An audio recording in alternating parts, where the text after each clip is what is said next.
Hey folks, welcome to Technology Paul. I'm going to get right into it here. Today we are taking a first look at Twitter Blue, Twitter's new paid subscription service. Now, I'm based in Canada, and for once, we got something first. Twitter Blue just launched in Canada and Australia. It's not coming to the US until later this year. It's honestly just incredible anytime we get something in Canada before the US. So I have to call that out. But I also feel Twitter is probably sort of doing this to sort of test the waters in small markets before hitting it in the big time, of course. Twitter posted a blog post earlier today that pretty much called that out, saying they'd be listening for feedback and looking to enhance the service over time. So my guess is when they launch into more markets, they will have an even more compelling product. So what are the details? Let's start with the price. If you're in Canada, it's going to run $3.49 a month.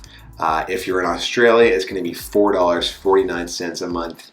And what do you get for all that money? What do you get for your money? Let's start with the big one. Anyone who knows anything about Twitter knows that there's been one long requested feature, one of the most asked for features of all time, the edit button. Okay, so Twitter didn't actually introduce edit tweet, but they introduced the next best thing, undo tweet. Here's how it works. When you send a tweet, you get a certain amount of time for a take back. If you're like me, you usually quickly type out your tweet and then hit send, and then you proofread it after that, which is of course too late. So by default, you get 20 seconds to cancel your tweet and fix it up. But you can change that to 10 seconds or 30 seconds if you prefer. By default, this feature only applies to new original tweets, but you can also turn it on for replies, threads, and quote tweets. When you send a tweet,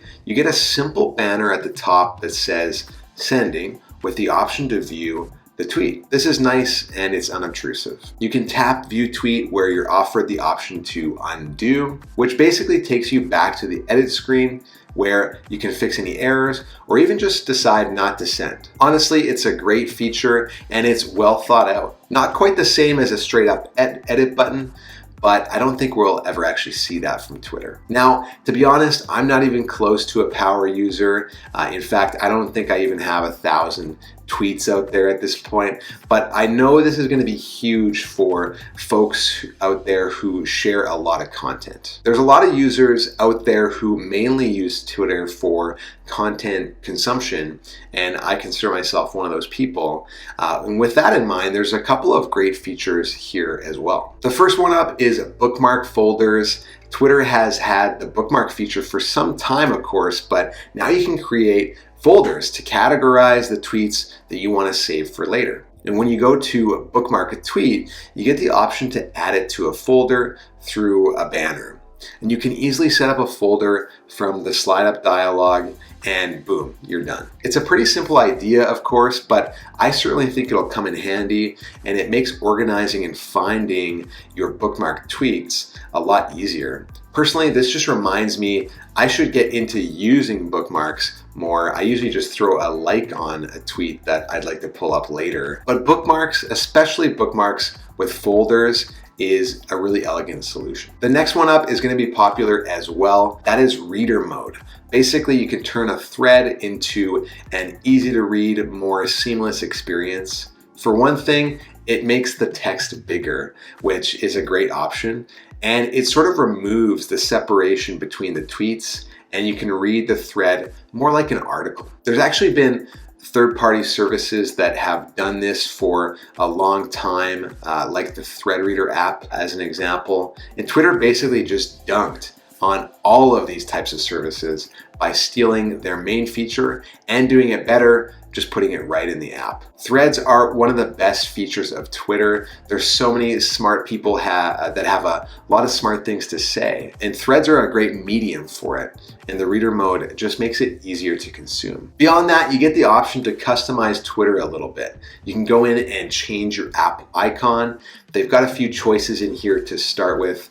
You just tap the one you want, and you get a message saying that it's been updated.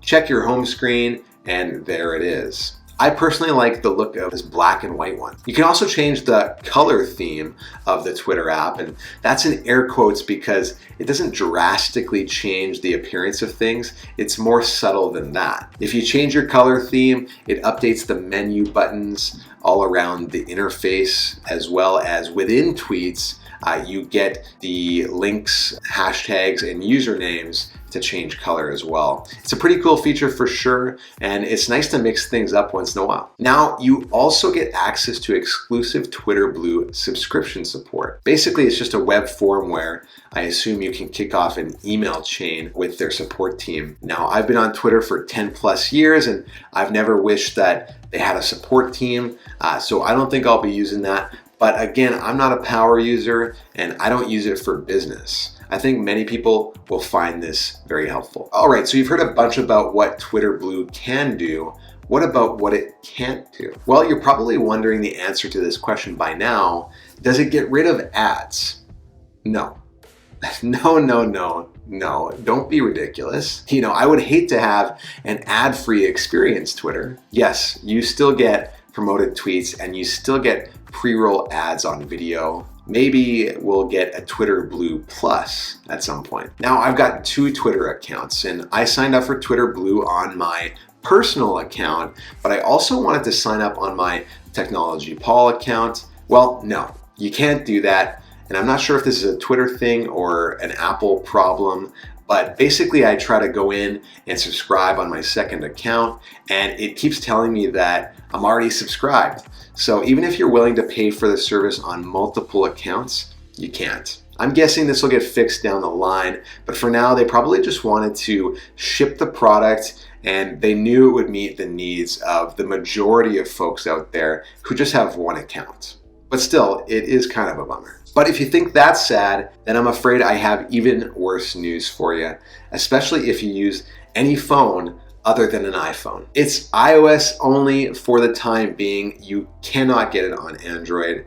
And I did check out the web interface as well. And even though I'm subscribed to Twitter Blue on the app, none of the features are available through the browser.